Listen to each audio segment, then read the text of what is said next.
E para que este conhecimento assim possa ser, é necessário deduzi-lo das primeiras causas, de tal modo que para conseguir obtê-lo, e a isto se chama filosofar, há que começar pela investigação destas primeiras causas, ou seja, dos princípios.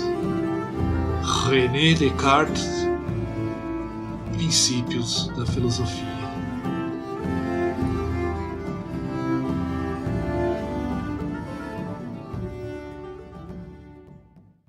Olá a todos, meu nome é Thiago de Lima Castro, estou aqui de novo, dando continuidade a essa apresentação de divulgação daquilo que eu produzi e pesquisei durante o mestrado, que foi a minha dissertação, Compêndio Musical de Descartes, possíveis fontes musicais, analisando esse texto de juventude sobre música de Descartes. Antes de entrar no tema, se tiver pergunta, pode fazer. Já teve umas pessoas que fizeram pergunta via Twitter. Eu vou fazer um episódio só para responder perguntas mesmo. Então fiquem à vontade, pode perguntar sobre história da filosofia, história da ciência, alguma questão musical que tenha ficado em dúvida. Afinal,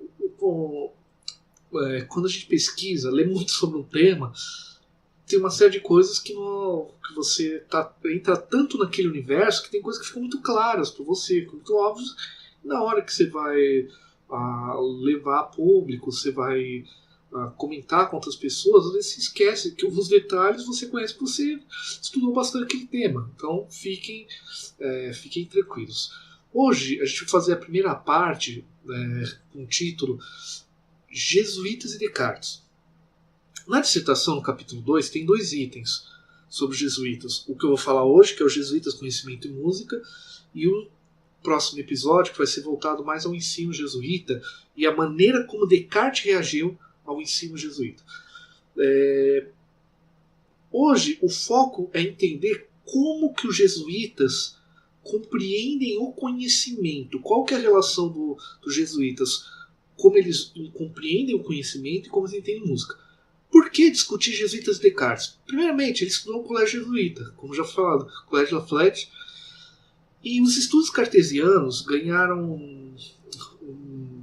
muito quando passou-se a estudar como que foi o ensino de Descartes, como que a lógica foi apresentada a Descartes, como que a metafísica foi apresentada a Descartes.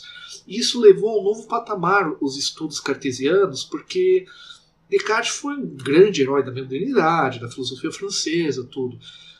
Por mais que aí se criou uma certa imagem de Descartes, o espadachim da razão, contra o fideísmo da Idade Média e tudo mais. Porém, a gente tem que ver que ele teve uma visão do que seja metafísica, ele teve uma visão do que seria a lógica clássica. Para entender melhor a maneira como Descartes foi desenvolvendo o seu próprio pensamento, foi estabelecendo suas próprias teses, é importante entender aquilo que ele via sobre o tema. E ao voltar, como ele sempre exaltou a sua formação no colégio jesuíta, La Flèche, nos primeiros colégios jesuítas na França, inclusive, a gente pode ver como que o pensamento de Descartes também não deixa de ser uma reação àquilo que ele estudou no colégio. Lembrando que antes do colégio havia um ensino anterior, o colégio quase, não é bem assim, tá pensando algo mais próximo do nosso ensino médio de hoje, né, segundo grau, tal, colegial, o termo colegial, inclusive, vem desse colégio, que era o intermediário antes do indivíduo entrar numa universidade. A universidade, que é uma das grandes heranças que nós temos da Idade Média. O ensino na Grécia, as escolas gregas funcionavam em outros processos, tudo. Bom, vamos então começar hoje entendendo um pouco, entrando nessa discussão. Quem são os jesuítas? O que comem, como viviam, não. Né? Como eles lidavam com o conhecimento. E lembrando sempre, quando a gente entra nessas questões, não é aqui uma discussão sobre fé. Então, a questão não é discutir se os jesuítas tinham uma fé realmente cristã. Não, é pegar os jesuítas enquanto um movimento. Claro que sim, é um movimento que parte da fé e tudo mais, porém é um movimento histórico, que eles tinham uma visão de conhecimento, e os jesuítas naquele período histórico exatamente. questão não é se os jesuítas hoje veem as coisas da mesma forma como daquela época. Assim, o ensino jesuíta hoje é exatamente igual àquela época. Não, isso são assuntos diametralmente diferentes. Aqui é uma análise filosófica sobre como o jesuíta via conhecimento naquele momento. Como que o estudo de filosofia e de música também do jesuíta trazia uma determinada visão sobre esses temas. Só isso. Tudo bem? Vamos começar. Então a chamada Companhia de Jesus, né, ela foi fundada pelo Inácio de Loyola, isso a gente vê na escola, pelo ano de 1534. Que era basco, né? E o que acontece? Os jesuítas eram um braço da Igreja Católica na sua contra-reforma. Lembrando, a contra-reforma é a reação católica à reforma protestante de Lutero, Calvino, todo aquele movimento. Qual que era o papel dos jesuítas? Recatolizar a Europa ao mesmo tempo que leva o catolicismo ao novo mundo, né? Vão ao Japão, à Índia, Portugal, toda a América Latina, África e outros locais para além da Europa. Então esse foi um dos braços importantes da Igreja Católica nesse processo de contra-reforma. E recatolização porque trazer novamente a força da fé católica e tudo mais. Veja, se é uma ordem fundada por um basco, né, basco que até hoje é um estado da Espanha, tudo, naturalmente ela vai ter muita influência daquilo que era produzido em Portugal e Espanha. Isso é muito importante. Talvez um dos motivos que levaram por tanto tempo as pessoas a ignorarem a relação de Descartes com os jesuítas é porque tudo aquilo que os jesuítas produziram foi produzido aonde? Portugal e Espanha. Não é só porque eles são espanhóis, digamos assim, não é só porque ele é basco, não é o nacionalismo, não. Inácio de Loyola se formou enquanto indivíduo nessas regiões, que ele aprendeu com aquela cultura. E mais, a gente esquece que estamos falando de 1534. Gente, Portugal e Espanha, com a presença do Papa, dividiram o mundo. O Tratado de Tordesilhas, que todo normalmente aprendeu na escola. Para dois países se reunirem com um líder religioso e de certa forma político da Europa e dividir o mundo, estamos falando das maiores potências econômicas e políticas do planeta. A gente esquece que Portugal e Espanha foram os primeiros países a se tornarem um reino só, a unir os diferentes reinos em torno de uma nação, de um país. Nação é um conceito posterior. Eram potências muito fortes. Então, naturalmente, muita coisa que eles produziram ali influenciou a Europa como um todo. Talvez, a gente pode esquecer que Descartes é um herói da filosofia francesa, de uma certa maneira. Né? Talvez tenha um pouco de nacionalismo nesse problema, que a gente esquece que Portugal e Espanha, enquanto potências, toda potência se torna também um país de vanguarda na produção de conhecimento, na produção filosófica também, em muitos momentos. Então a gente tem que entender esse contexto. E isso é muito interessante. A gente esquece que Portugal e Espanha eram as potências do mundo. Era, sei lá, os Estados Unidos de hoje, né? Um país extremamente poderosos, com dinheiro, com bens.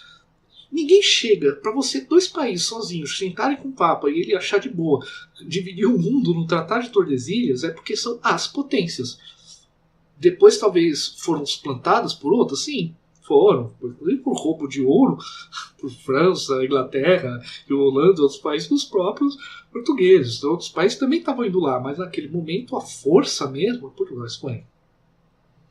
Primeiras monarquias nacionais. Né? Temos que tomar esse cuidado.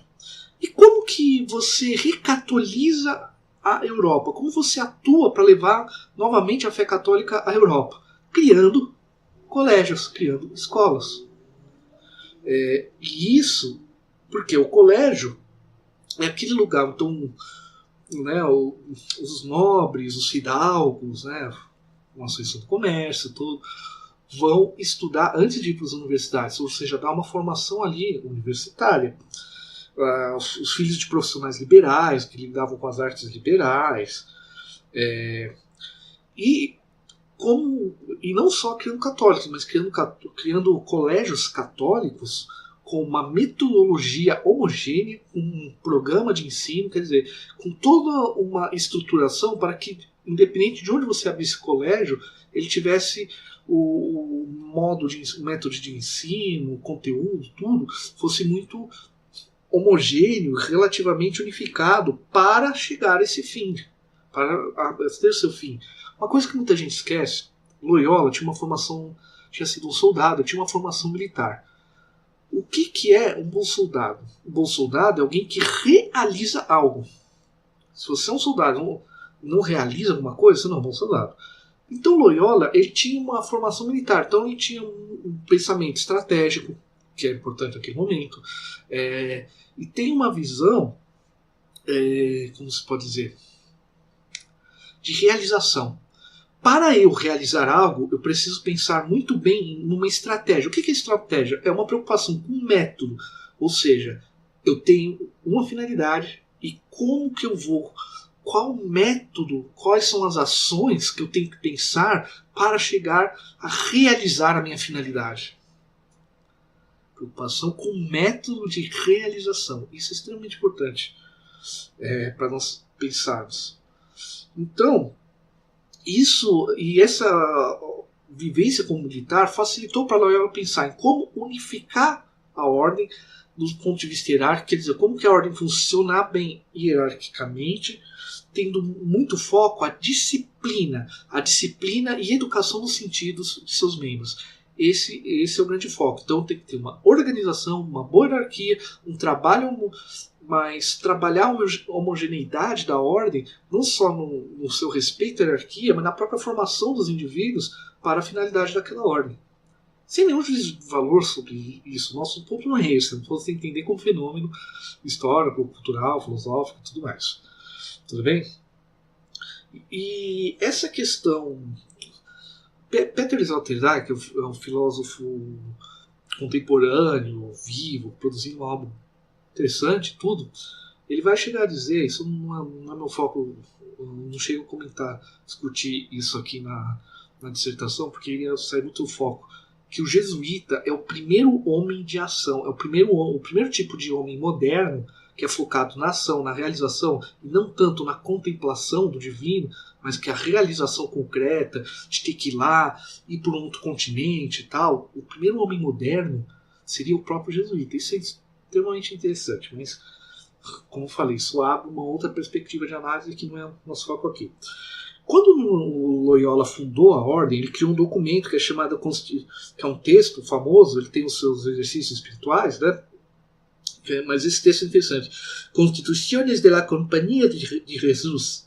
Constituição da Companhia de Jesus, que foi mandada ao Vaticano no ano de 1550 para formar a ordem. Mas ali, como era de praxe, para fundar uma nova ordem, você tem que mandar um documento, uma constituição, algo objetivo. Só que ali ele já vai estabelecer processos e procedimentos para a realização dos seus fins. O texto não só segue, digamos, segue o decoro dessas constituições religiosas, burocracia não é uma boa palavra, segue o decoro, a estrutura, mas ele também já vai discutir ali procedimentos práticos e efetivos para a realização da ordem. Já tenta ali através do documento de fundação, trazer uma homogeneidade à ordem, né? Claro que num primeiro momento o texto é discutido, analisado, e a versão final é de 1556, onde ali vai ter discussões em alguns âmbitos todos. E ali é muito cara a coisas como assim, quem pode ser jesuíta? Olha o pensamento prático, quem pode ser jesuíta? Qual que é o modo de ser o jesuíta? Como que vai funcionar hierarquicamente a ordem? De cara ali, não é? Não, vamos criar a ordem depois, não. De cara, como que funciona a hierarquia da ordem? E ali já coloca a necessidade de fundar universidades e colégios, ou seja, trabalhar na educação. A gente vai comentar de novo. Não só, não, temos que abrir. Não, ali já começa a discutir. estrutura curricular, obras a serem estudadas, métodos de estudo, nas constituições já tem. Isso vai ser mais desenvolvido num outro documento, que é a Ratio Studiorum, que eu vou comentar depois, mas veja, na Constituição já tem ali delineado uma forma de estudo, qualificações necessárias aos professores, mas sempre a argumentação ali é muito interessante. Uma busca metodológica para atingir determinado fim. Fica com isso em mente que isso é interessante. Principalmente semana que vem, que a gente vai discutir mais da relação. Se tudo der certo, lançar semana que vem o episódio sobre a segunda parte, né? Talvez eu lance antes de perguntas, vamos ver. Mas fica com isso em mente, preocupação com o método de como chegar a um objetivo. Tudo bem? Bom, vamos continuar aqui. Essa obra Exercícios Espirituais, que é anterior, que é o texto de 1548, né, onde ali é muito que ele está concebendo, colocar ordem e tal, o Loyola vai colocar a sua maneira de ver as concepções da vida religiosa, o processo de autoeducação para cumprir os desígnios da vida religiosa. Olha a ideia de um estrategista, a racionalidade estratégica, né? Preciso de um pensamento, né? E a vida, que é a base da vida do sacerdote jesuíta. Nem todo mundo que estudava no colégio jesuíta necessariamente se tornaria um sacerdote. Na universidade talvez sim, mas não necessariamente no colégio. Mas é claro que no colégio jesuíta essa obra vai circular ali, claramente. Inclusive porque Descartes é no começo, nos 600 e pouquinho.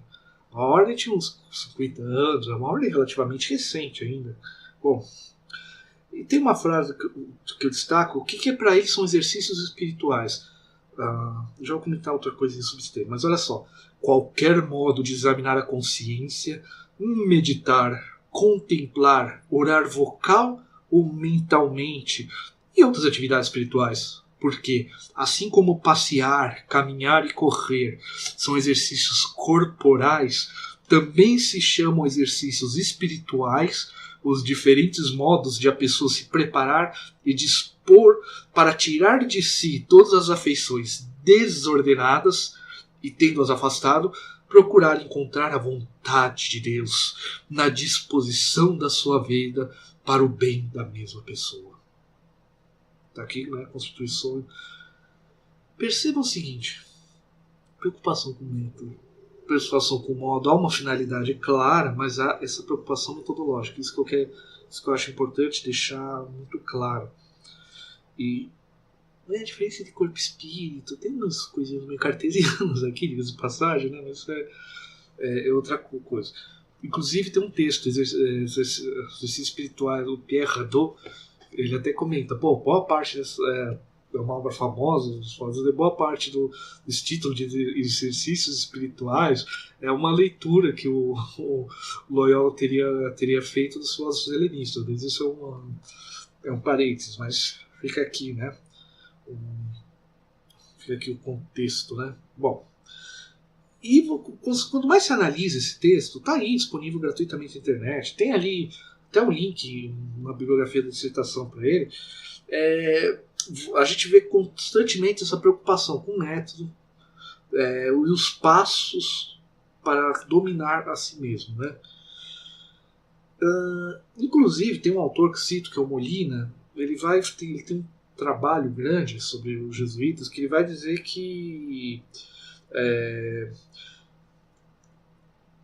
esse passo disciplinar a mim mesmo é um processo essencial para os jesuítas atuarem no mundo. Sem autodisciplina, sem uma educação de mim, dos meus sentidos, eu não posso atuar no mundo, cumprir a finalidade divina e tudo mais. E para isso, sempre, como Molina comenta, é a preocupação com os passos, com o método, porque sem eu dominar a mim mesmo, eu não posso levar o cristianismo a nenhum lugar. Bom, vamos continuar. E a obra tem essa divisão, né, de complexidade dos passos mais simples para os mais complexos. É sempre essa sequência didática que ele é utilizado, fique em mente. O Arthur Thomson tem um artigo clássico de 72 que ele vai discutir, que ele vai chegar a comentar. Inácio e Descartes atribuem uma grande importância ao método à ordem, onde ele vai dizer que, ao longo do artigo, que o estilo literário, que o estilo de escrita, a preocupação com o método está em Loyola e está em Descartes. Descartes estudou no colégio jesuíta. A gente não pode esquecer desse aspecto. E que é muito interessante, né? E a preocupação contínua do conhecimento, do método de conhecimento também. Descartes teria uma certa influência, né? Essa coisa de si para depois fora. Primeiro eu vou no si, depois para fora. Je suis donc je suis pas, se penso algo existe. Bom, desculpa. Vamos voltar aqui. No ano 50, 1550, vai ser fundado um colégio romano que vai servir de modelo aos colégios jesuítas. Você fala, pô, você tinha falado de Espanha, Portugal, por que um colégio em Roma? Afinal, um colégio romano. Vou fundar um colégio romano em Madrid. Não faria sentido. Hoje talvez até faça, na época não faria sentido. Gente, onde está o Vaticano? Em Roma. Criar uma nova ordem cria suspeitas. Pô, como é que esses caras vão ser? Bom, a igreja está numa tensão, estamos perdendo o país, estamos perdendo fiel, estamos numa briga aí com o Lutero, com os luteranos, calvinistas, por aí vai. Os caras estão criando uma nova ordem. Vamos abrir um colégio. Cria em Roma. Roma, o Vaticano, consegue acompanhar pela proximidade. Coisa estrategista, né? Bom, então, e isso é interessante. Vamos criar, já tem o colégio, o documento de criação da ordem. Já tem toda a questão do colégio. Vamos criar um colégio modelo para testar isso e depois mandar pelo mundo. Eu faço uma série, depois mando franquias. Bom, e através das experiências desse colégio, que em 1599 uma comissão jesuíta vai escrever a Ratio Studiorum. Uma comissão das pessoas ali que atuaram no colégio romano vão escrever esse documento, a Ratio Studiorum, que era, gente, agora vamos abrir colégio com tudo quanto canto. Que vai ser o programa que vai ser o texto que vai definir todo o funcionamento dos colégios jesuítas. Todos eles vão seguir esse esquemão. Curiosamente, o Brasil utilizou a Ratio Studiorum com base no seu ensino. Até na segunda metade do século XIX houve uma mudança, mas no Brasil esse texto também foi importantíssimo. Porque qual que é a diferença? A Constituição da Companhia de Jesus é um texto geral. É um texto geral dos fundamentos da ordem. Por mais que ali o Loyola já fala do colégio, disciplinas e tudo mais, para abrir uma escola você precisa falar quais autores e tudo mais, né? Aí a Ratio Studiorum vai o quê? Especificar mais os processos, quer dizer, qual a ideia do professor na rádio, quais os processos de admissão, grades curriculares, quais filósofos vão ser estudados, quais são os comentadores daqueles filósofos que serão estudados. Tudo isso está na Ratio Studiorum. E todas as minúcias do seu funcionamento. Um documento interessante. Claro, a primeira versão é latim, porque você está Colégio Romano também, para aprovação do Vaticano e tudo mais. Agora, isso é interessante. Mesmo a ordem, o mesmo colégio tendo sido fundado em Roma, o material, aquilo que é produzido, é principalmente produzido onde? Portugal e Espanha. Portugal e Espanha. A gente acha que não há tradição de filosofia em língua portuguesa. Não é? Portugal e Espanha. Né? Ou mesmo teóricos musicais. Né? Tá. E mesmo outros países. Né? Tinha aquele medo da heresia também. Né? Bom. E metafísica, boa parte, era produzida em quais universidades? Universidade de Coimbra, que existe até hoje, Universidade de Coimbra e Universidade de Salamanca. Lembra do Francisco de Salinas, que falei no episódio anterior? Né? Onde ele escreveu, lecionou e tudo mais. Essa era a base, porque o movimento jesuíta começa ali, então naturalmente ele vai trazer a bibliografia dali, mas eu tenho que estabelecer ao lado de Roma, porque permite uma melhor discussão com o Vaticano e evita acusações, porque imagina, você criasse de cara um colégio em Coimbra, Madrid, Toledo. Nossa, aí para criar um processo de heresia tem que ir até, sabe, é um processo longo. Não, já cria ali, testa ali, tá ali do lado, tudo vai ficar tranquilo. Depois que a coisa foi funcional, tal, evitou os problemas, espalha. Mas a bibliografia vem de Portugal e Espanha. Por quê? Porque todos escrevem em latim.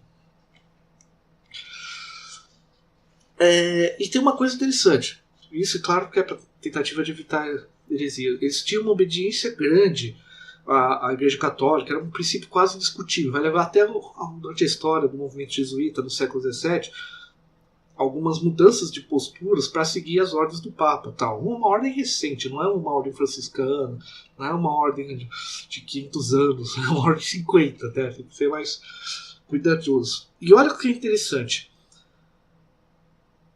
A observação absoluta em relação à Igreja Católica, porém, a tradição clássica é propedêutica ao aprendizado das verdades religiosas, ou seja, o conhecimento clássico é propedêutico ao ensino das verdades religiosas. Então a gente está se colocando mentalidade jesuíta aqui, esse é o nosso esforço. Veja bem, qual são os elementos do Renascimento?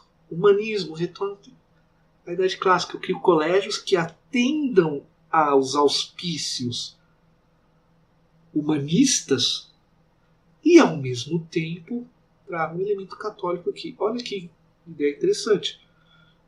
Claro, parece só um marketing, só uma estratégia de dominação, mas não. Eu estou no contexto onde todo mundo quer isso. Não adianta eu criar um colégio que não tem esse sentido.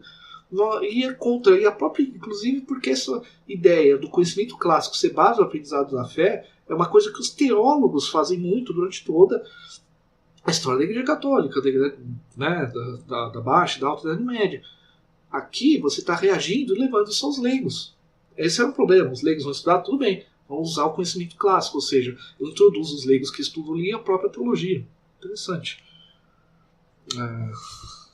Não sou católico, não sou jesuíta, nada disso, mas é interessante essa questão. E qual que era o foco do estudo?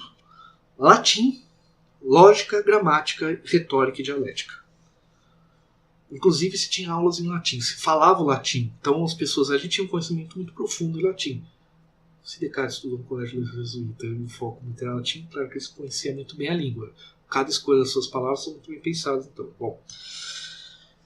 Claro que a gente não pode esquecer também que a própria filosofia católica a filosofia já estava cristianizada, já teve Agostinho dialogando com Platão, Tomás de Aquino, tem toda uma tradição de patrística e escolástica. Então, era muito mais trazer essa informação ao leigo, esse aqui é o ponto. Né?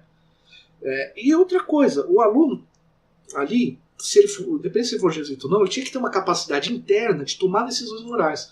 Por quê? O jesuíta viaja para o Brasil, a decisão moral não dá para escrever não dá para escrever ao superior em outro país, não dá, ele tem que tomar ali. Então tem que ter uma formação intelectual que permita que o indivíduo tome as suas decisões ali no momento que elas ocorram.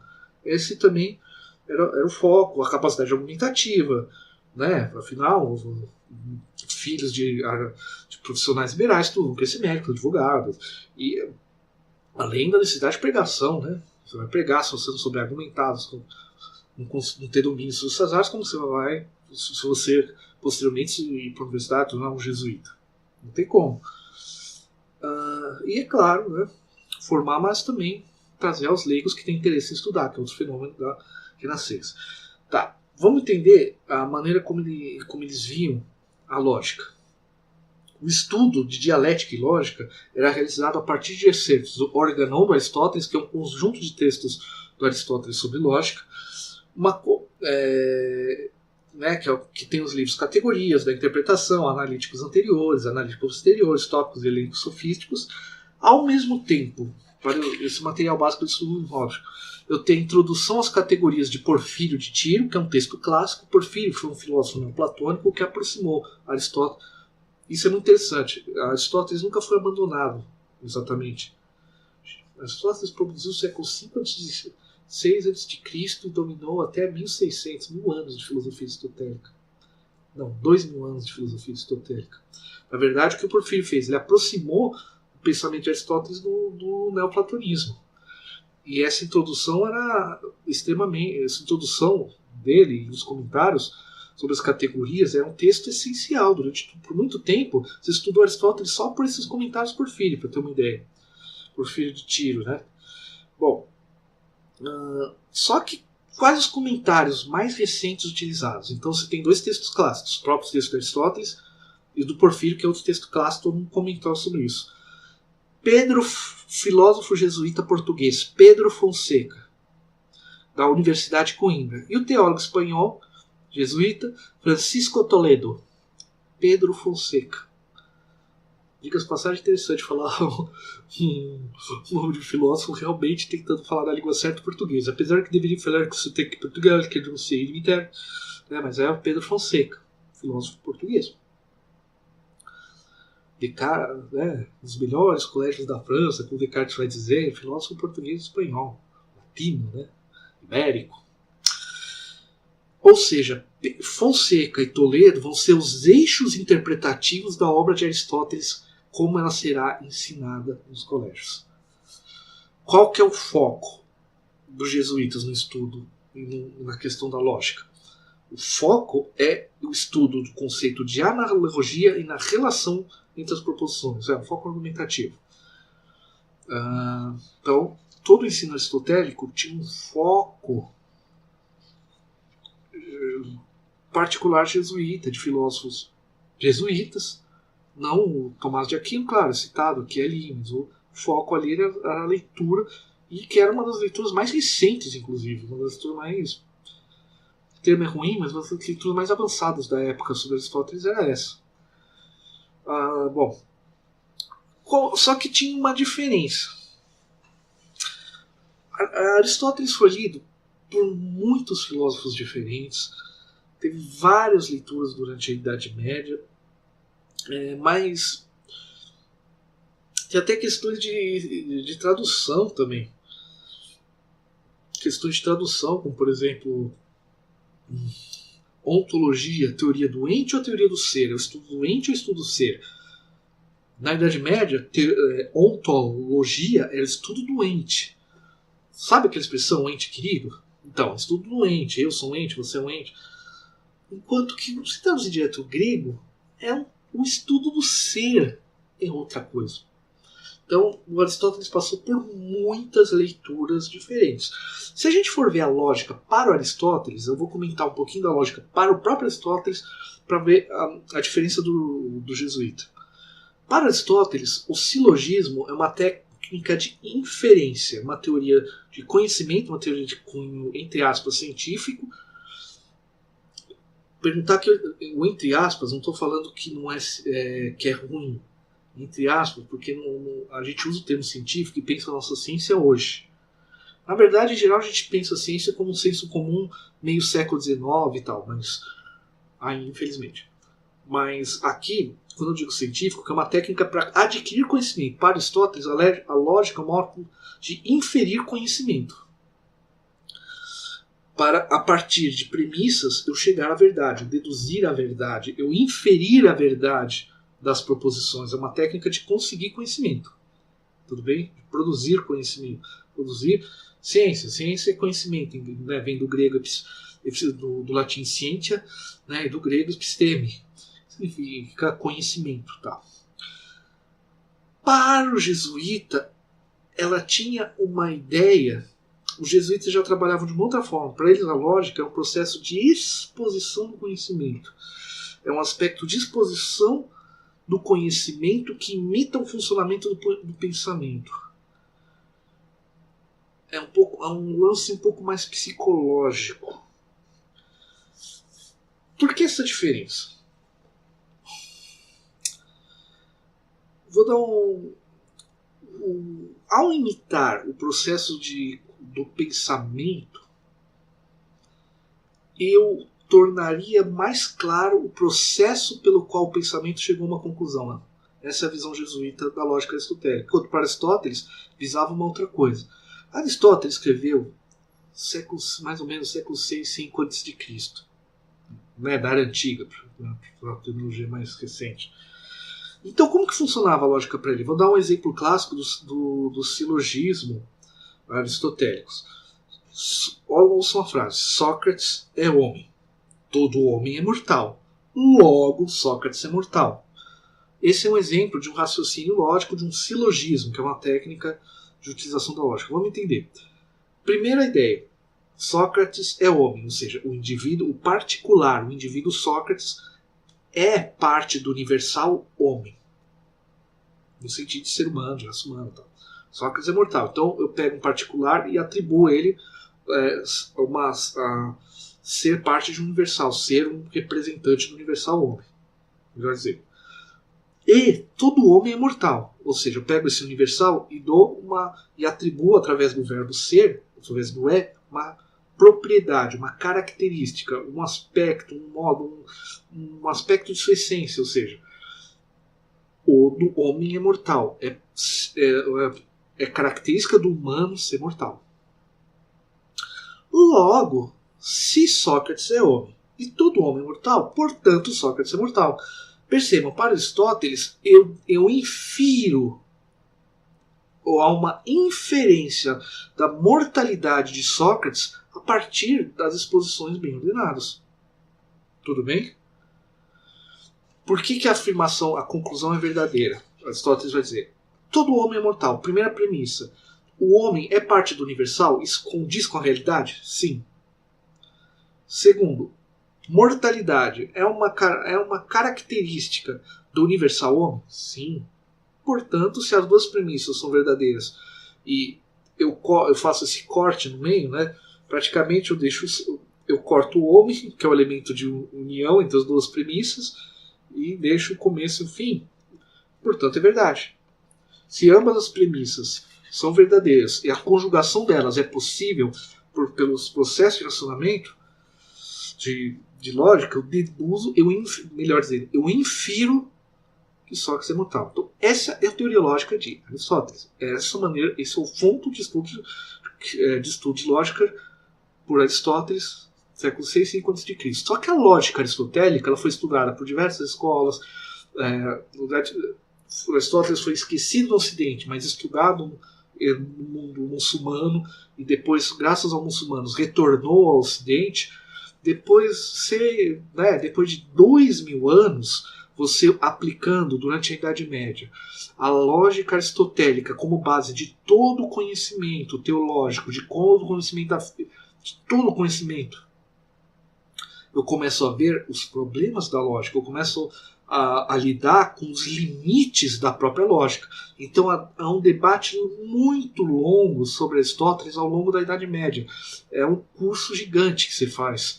Tive a oportunidade de estudar isso com o professor João Carlos Estevão na USP, e é um processo muito longo de debate, até porque os objetos metafísicos, os objetos com os quais se discutia a lógica durante a Idade Média, existência de Deus, como articular trindade, como os processos de intelecção, ou seja, como que eu vejo um objeto e separo a forma da matéria.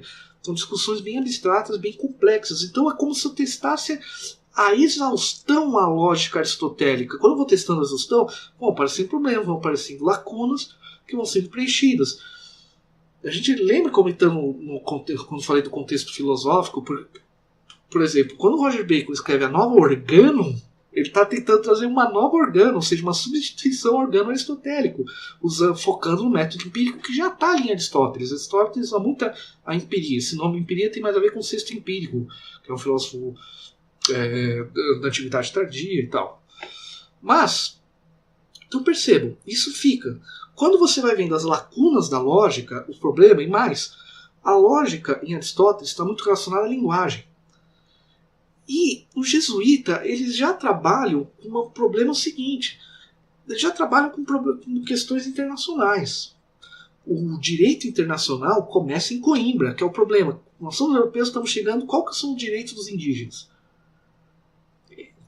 Esse é um problema que o jesuíta, ao tentar recatolizar o mundo, locais que não têm uma fonte, que não têm uma base cultural do Ocidente, vão se degladiar.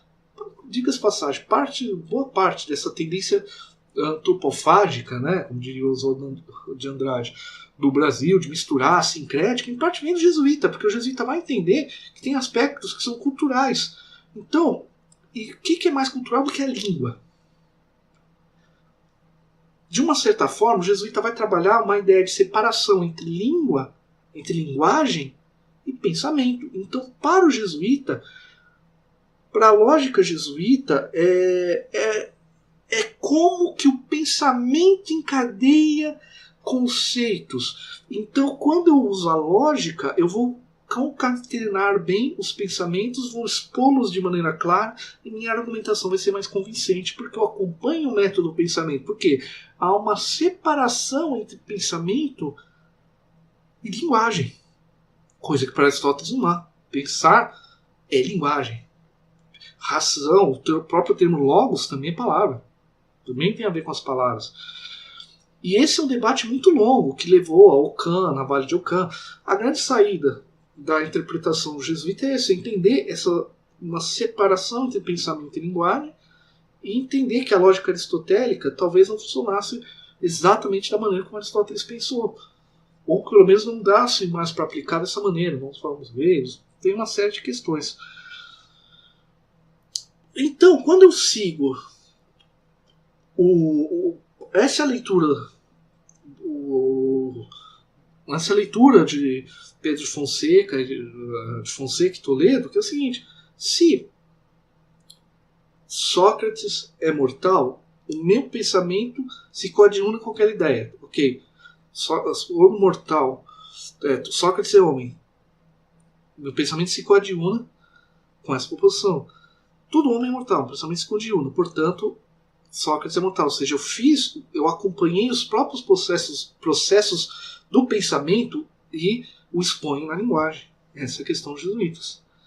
Então, para eles, a lógica ela espelhava a cognição humana, processos cognitivos do ser humano. Não, isso traz nuance, quer dizer, a lógica não é necessariamente o processo de inferência, o processo de acompanhar o processo de cognição humana. Por isso é um trabalho mais psicológico com a lógica. E, gente,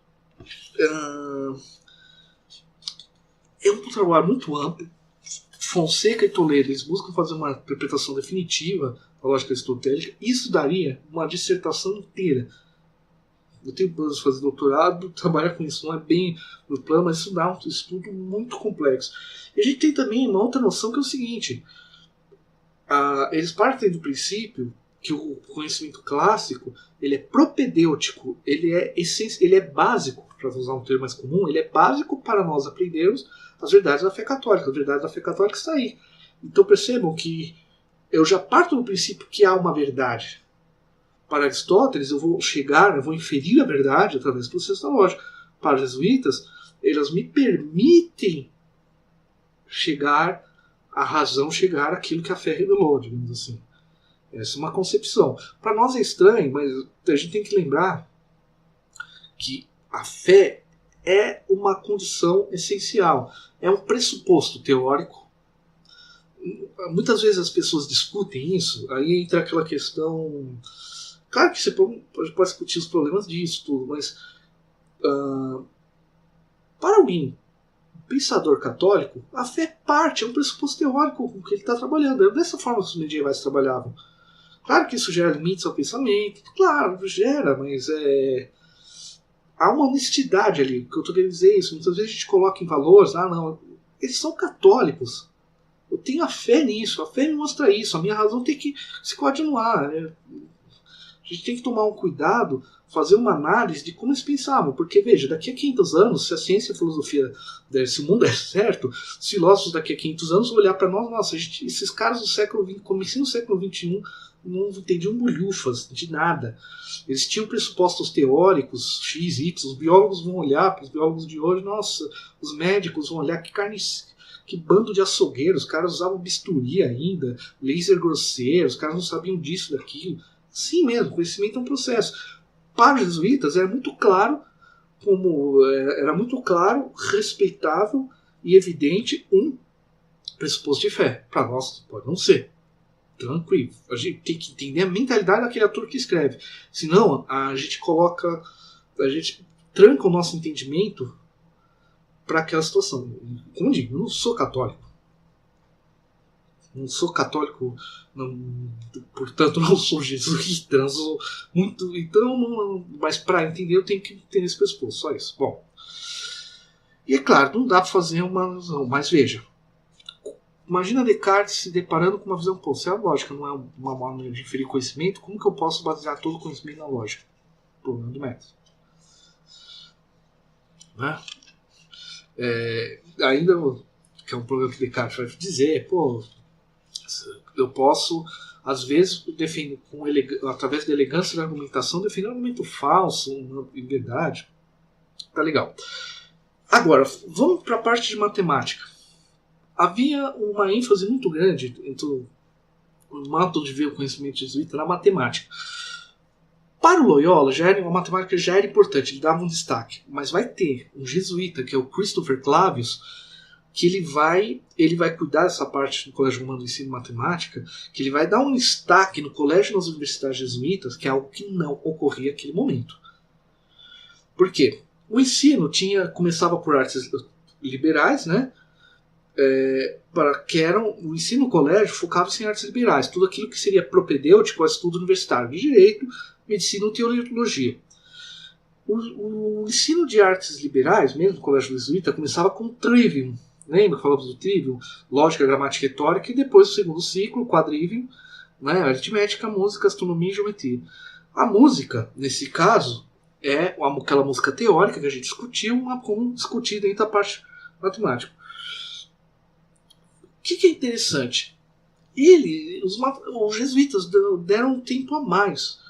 A matemática estudava ao mesmo tempo que metafísica, estudava muito mais horas, muito mais tempo, muito mais ênfase do estudo de matemática do que qualquer outro colégio. O Crombie, que é um autor essencial para entender esse começo da Revolução Científica, vai dizer que o ensino de matemática se formalizou, se disseminou na Europa, grande parte, pelo menos no mundo católico, porque há uma ênfase muito grande que o Clavius brigou para ter a matemática. Ninguém dava, se ter uma cadeira universitária para matemática, algo que não existia. Algo que não existia, isso é uma forma diferente do nosso tempo. Né? A matesis, que é o termo latino para matemática, tem uma cátedra específica logo na fundação do Colégio Romano, foi algo inovador. E o Clavius, que é um cara que viveu entre 1538 e 1612, ele vai divulgar a matemática como? Base na geometria euclidiana. Como funciona? A geometria euclidiana, que no fundo é o que a gente aprende até hoje em matemática básica, que ela tem uma metodologia de demonstrar os seus postulados partindo de premissas simples, encadeando até premissas complexos, de maneira a tornar os postulados muito claros e evidentes. Essa é a pegada da geometria euclidiana. Para quem estuda Descartes, esses termos fazem sentido. Mas o Clavius é um cara que ele buscava não só, além de gostar de matemática, ele pesquisava como aplicar a matemática à filosofia natural. O que é filosofia natural? Física. Como aplicar a matemática para pensar no movimento. Isso é vanguarda. Porque veja, a metafísica lida com aquilo que não é material, a física lida com aquilo que é material. Matemática, ela une para o Clavius o abstrato da metafísica, os conceitos amplos, abstratos, com a matéria. Então, para ele, a matemática seria um processo extremamente importante no conhecimento.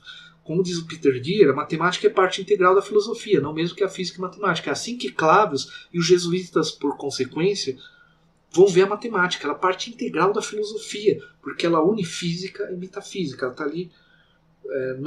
Ela é tão importante, como diz, ela não é menor que a metafísica ou a física, ela é tão importante quanto para permitir unir as duas matérias. Isso foi unânime? Não. Nem todos os jesuítas pensavam dessa forma. Mas como o Clavius brigou por isso, a versão da Rádio Studiore, em 1599, virou a versão oficial, estava lá. E é isso que é interessante, os artigos dele, ele efetivamente pesquisa isso. O Peter Deer tem um artigo de 72, que está tudo na bibliografia da dissertação, tá? Que ele vai verificar uma coisa muito interessante. As ideias de Clavius têm relações com as ideias de Galileu, produzidas ao mesmo tempo.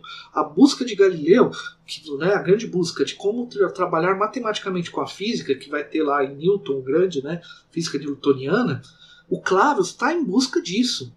E no primeiro momento, os jesuítas vão aplaudir Galileu, falam, viva Galileu. Depois eles vão entrar no processo, quando a igreja manda aí, a igreja está na frente, mas veja, isso é vanguarda. Vanguarda em que sentido? Eles foram os primeiros a disponibilizar a matemática dessa maneira tão intensa, colocá-la como essencial. Isso é essencial à modernidade. E quem vai fazer isso para os católicos é Clavius e, portanto, os jesuítas. Isso é muito interessante, inclusive buscando, o sonho dele é usar o método geométrico para a física e, quiçá, para a metafísica. Na tese universais, Descartes, isso fica para depois. E é claro, ele vai dividir a física em dois eixos, a matemática em dois eixos, é uma divisão interessante. Ela tem uma parte abstrata e tem uma segunda parte que é a relação entre, que é o uso da matemática para pensar as coisas sensíveis. Quais são essas sub-áreas da matemática, esse segundo aspecto, que pensa os objetos sensíveis? Astronomia, perspectiva, nada mais renascentista, né? O trabalho dos artistas renascentistas, quer dizer, estudar perspectiva. Geodésia, que é geometria aplicada aos terrenos, porque a geometria era a base da arquitetura. Por muitos anos, os gregos, os babilônicos usavam geometria para pensar arquitetura. Basicamente era esse o foco. A geodésia, especificamente, entender os terrenos, né, os seus declives e tudo mais, a partir de objetos geométricos. Aritmética aplicada, dinheiro e tal. Mecânica, movimento dos objetos. Arquitetura civil e militar. Isso na matéria de colégio. E música. Olha que interessante. A ideia da música já está presente, já está. Mas o Clavius vai dar maior destaque, vai ver a matemática, vai interessar-se extremamente por essa pesquisa de como utilizar a matemática para pensar objetos sensíveis, algo que a música estava mais avançada que a astronomia, em certo sentido. E isso vai ser o ensino.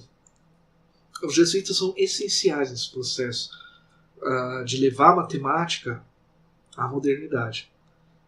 E é curioso, porque esses estudos sobre a relação entre Clavius e Galileu são extremamente interessantes, inclusive para pensar como Descartes absorve a física de Galileu, como Descartes vai pensar a física, e como todos aqueles como Mersenne e outros que vão estudar em colégios jesuítas vão lidar com a física. Isso é extremamente interessante.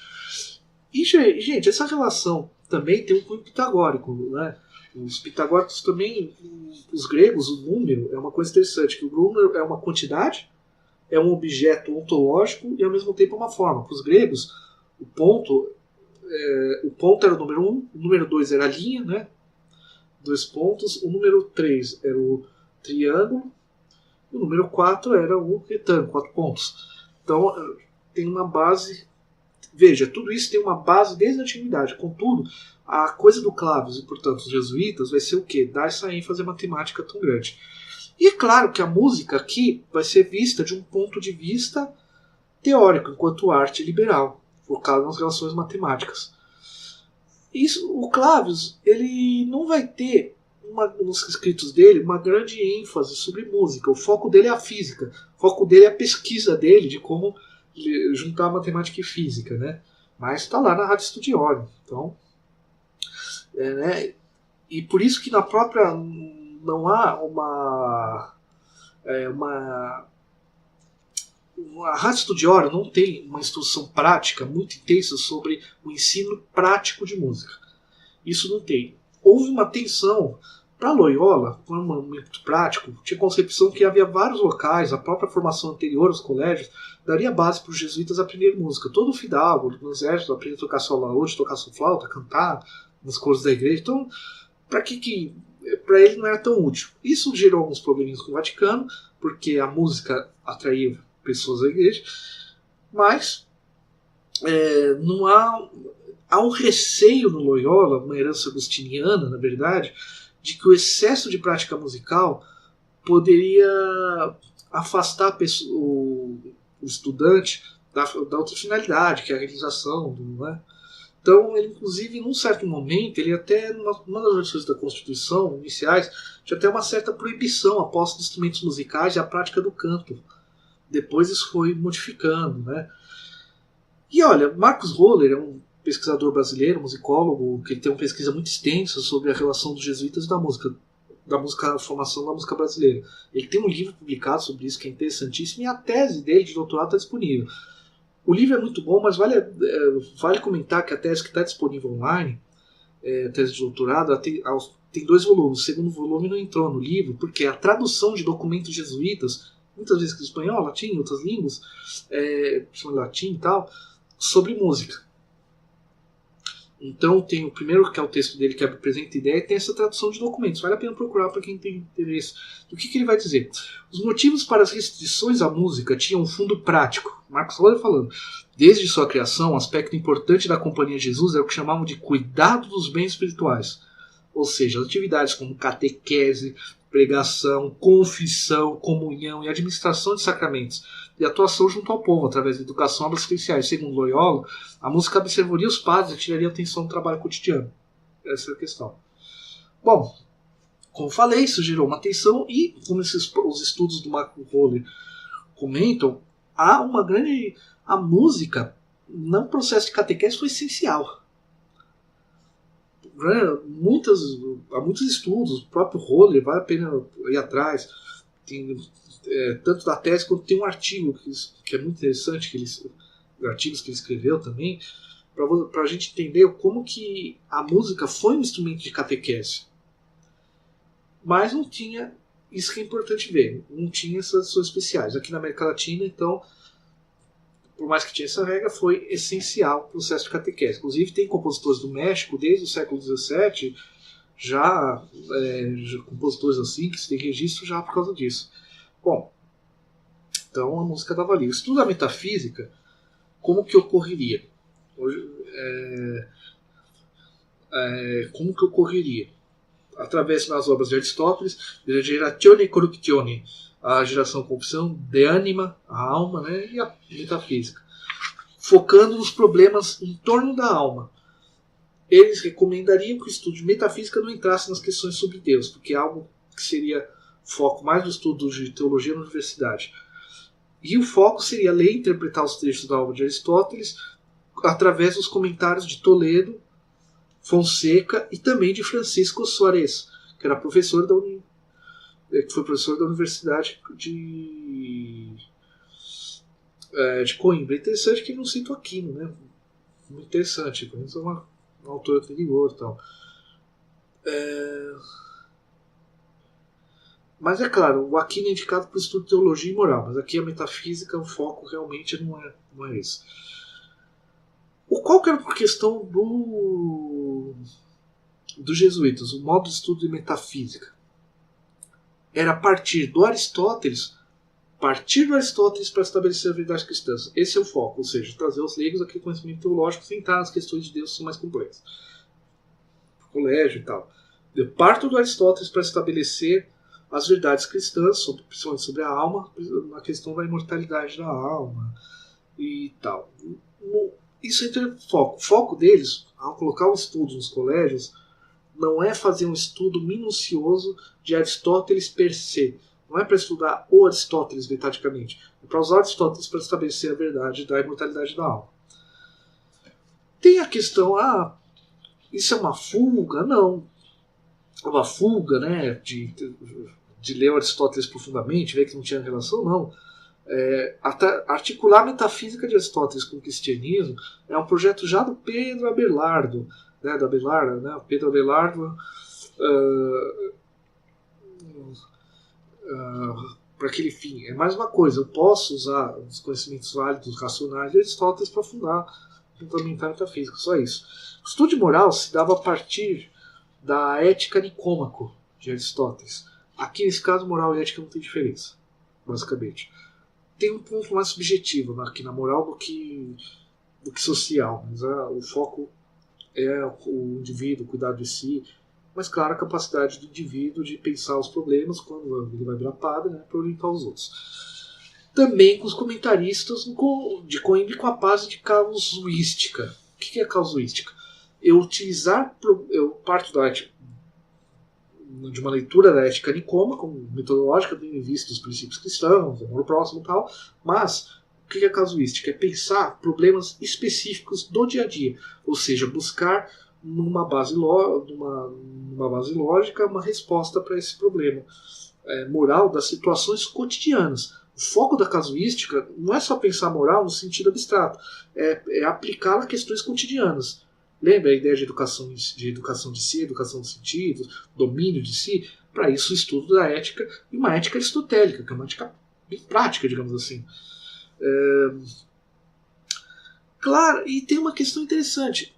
Como que você vai sair pregando o cristianismo pelo mundo se você tiver que toda hora resolver os problemas se comunicando com a fonte? Não, eu tenho que pensar, eu tenho que ter o espírito jesuítico, eu tenho que ter a formação, e tá lá no meio de indígenas da América do Sul, tá na África, tá no Japão, tá na China, tá na Índia, e conseguir lidar com os problemas daquele cotidiano, daquele pé no chão ali, de uma maneira racional. Para isso, o treino da casuística.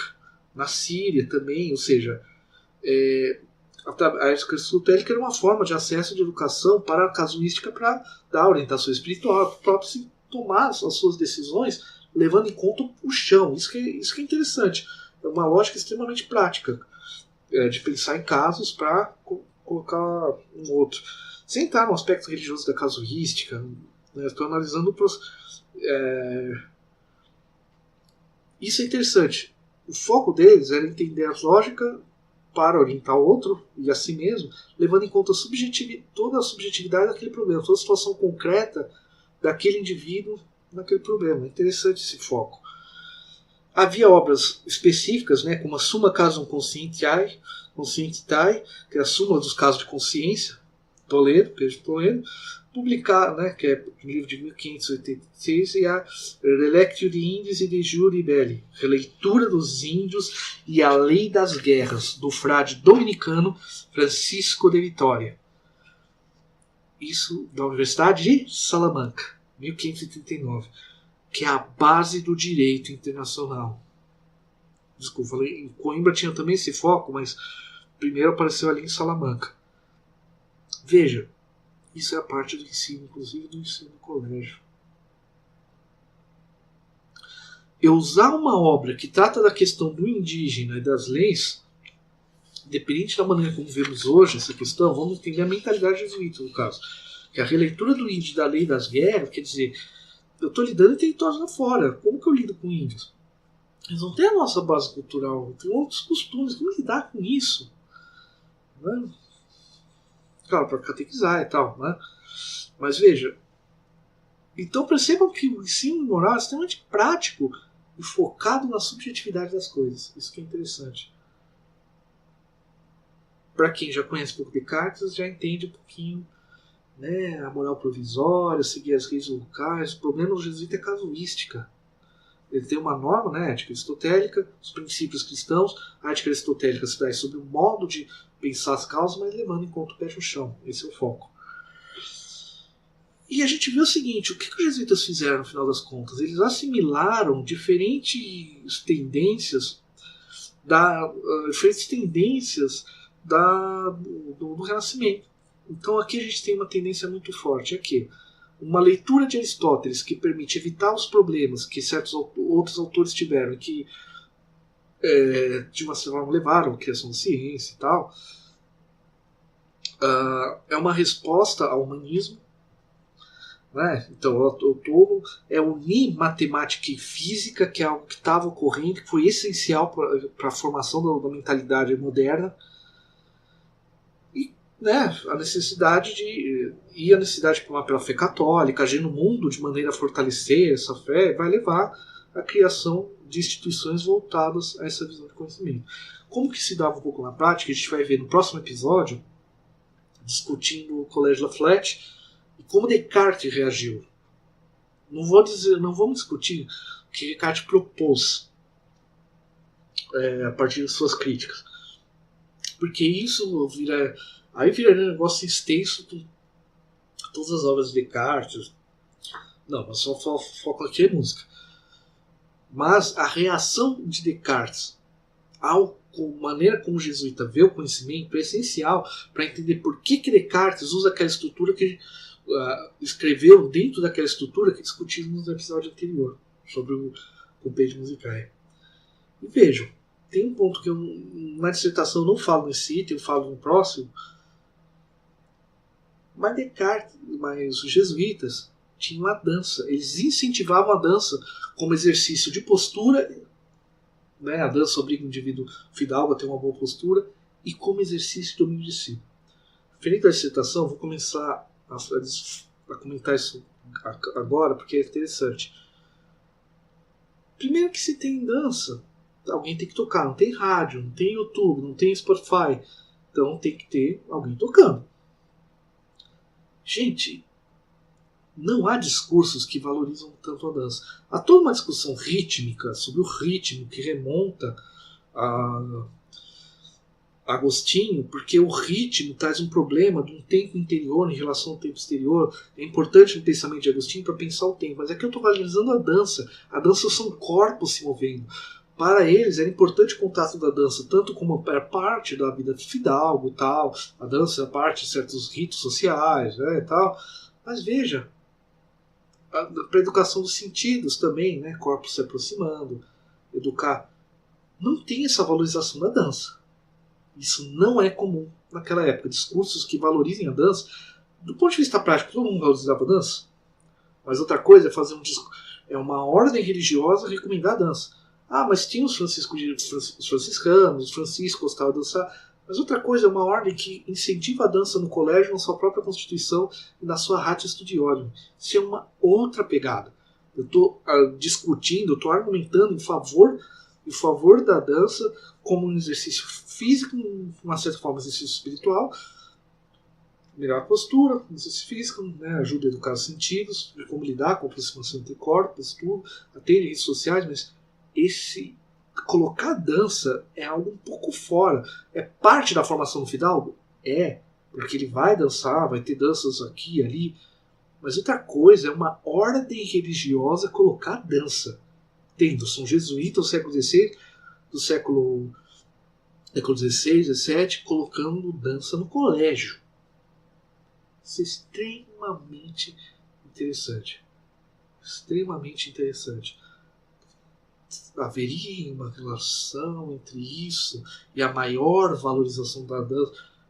Já tem muita peça instrumental de dança no século XVII. Já desde o finalzinho, já tem publicações, já tem muita publicação de dança nessa época. Mas quando você coloca isso no colégio, uma ordem religiosa, isso ganha um outro sentido. Isso traz uma ênfase à dança, tanto a dança enquanto ato de dançar, enquanto a música que se dança. Uma coisa interessante a gente vai discutir na segunda parte. Não sei se eu vou primeiro fazer episódio de perguntas, podem fazer, fiquem à vontade, ou se eu vou lançar a segunda parte primeiro. Isso vai depender de tudo com isso. Tudo bem? Agradeço a todos. A dissertação está aí, né, nos comentários. Podem perguntar. Para quem está vendo no YouTube, a edição de comentários. Para quem está ouvindo com podcast, no post, pode me achar no Twitter, @tinix também, e ali discutir e tal. Fiquem à vontade. Vamos conversar que podem tirar dúvida, mas isso é muito interessante para pensar em Descartes. E lembra, a nossa questão aqui não é fé.